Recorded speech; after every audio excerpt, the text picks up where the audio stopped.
Donc nous sommes face à l'une des icônes poussinesques, l'inspiration du poète. C'est l'un des tableaux phares du Louvre, par sa monumentalité, par le fait aussi qu'il ait fait la couverture du Lagarde-et-Michard, qui était le manuel qui introduisait au grand texte classique, à Racine, à Molière. Et Poussin ici est aussi évidemment le grand maître du classicisme, avec les trois figures monumentales, la muse qui est Euterpe,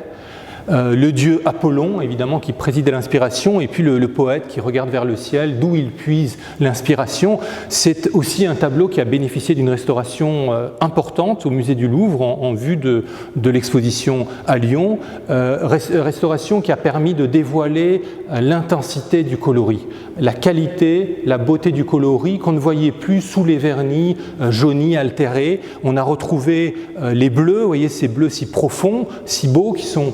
issus du lapis, qui est le pigment le plus précieux, mais aussi le plus éclatant, ces contrastes, la qualité des chairs qu'on a retrouvé des nudités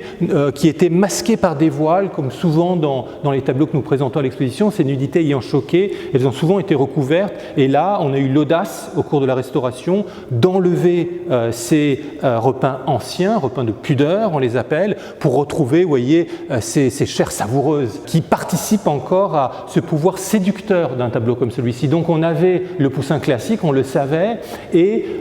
au fur et à mesure que la restauration avançait, on découvrait aussi un Poussin émouvant, un Poussin sensuel, un Poussin amoureux, et ce tableau est désormais une icône du coloris qui nous montre Poussin en tant non seulement maître du dessin, on le savait, mais aussi grand maître du coloris.